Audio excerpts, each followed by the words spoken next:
अस्सलाम वालेकुम नाज़रीन, मैं हूँ शाहिद अब्बासी। पाकिस्तान तहरीक इंसाफ के लिए अच्छी खबर सामने आई है। वो खबर क्या है?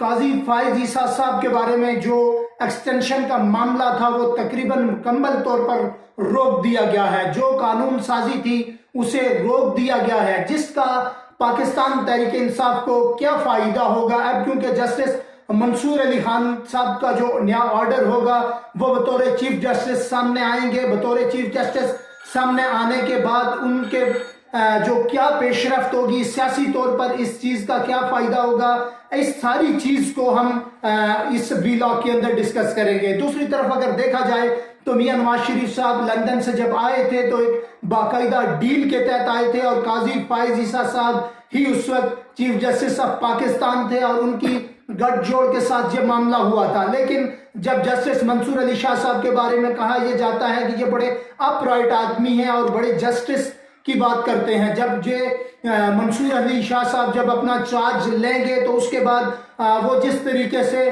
कोर्ट को रन करेंगे, जिस तरह के वो फैसले करेंगे, उससे लग यही रहा है कि मियां नवाज शरीफ साहब का जो मुस्तकबिल है वो जेल में होगा। और इमरान खान साहब, जिस तरह साद रफीक साहब ने ये बात डिस्कस भी की थी कि लग यही रहा है कि चंद माह के अंदर जो इमरान खान साहब शायद कि वो बाहर हूँ, और ये मुझे भी यही महसूस हो रहा है उनकी ये बात किसी हद तक सच साबित होगी। अगर जस्टिस मंसूर अली खान साहब ने फैसले अगर राइट पोजीशन पर किए तो मेरा ख्याल है कि पाकिस्तान तहरीक इंसाफ को बड़ी कामयाबी मिलेगी। ये सारी सूरत हाल जो शहर इक़्तिदार से खबरें हैं ये सामने आई हैं। दूसरी तरफ अगर मैं बात करूं तो एक्सटेंशन न मिलने की वजह से जो चीफ जस्टिस ऑफ पाकिस्तान काजी फाइज ईसा साहब है वो बहुत परेशान हैं। उन्हें इस टेन्योर के दौरान शदीद तनकीद का निशाने का बनाया गया। हर जगह पर उन पर तनकीद की गई। मुख्तलिफ जगहों पर वो बाजार में भी जाते थे तो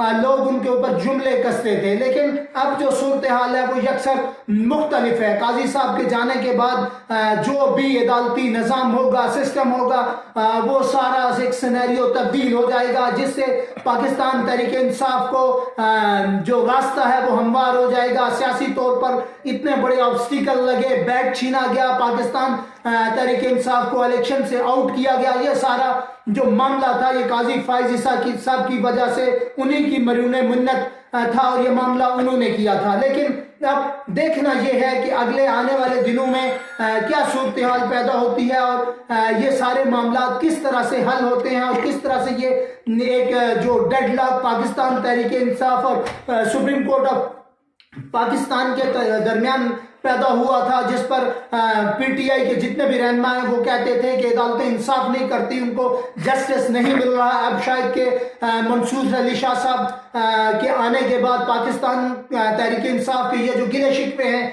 ये सारे दूर हो जाएंगे। ये सारी सूरत हाल देखने को मिल रही है। देखते हैं कि अगले चंद रोज के अंदर क्या फैसले आते हैं। 25 तारीख के बाद जो मंजरनामा ज्यादा से ज्यादा क्लियर हो जाएगा और उसके बाद जितने भी फैसले होंगे उनको देखा जाएगा, जांचा जाएगा कि आया सुप्रीम कोर्ट के अंदर क्या किसी के इन्फ्लुएंस से फैसले किए जाते हैं या नहीं। जैसे ही कोई नई पेशरफ्त होगी मैं आपकी खिदमत में हाजिर हूंगा। मुझे दीजिए इजाजत, बहुत शुक्रिया।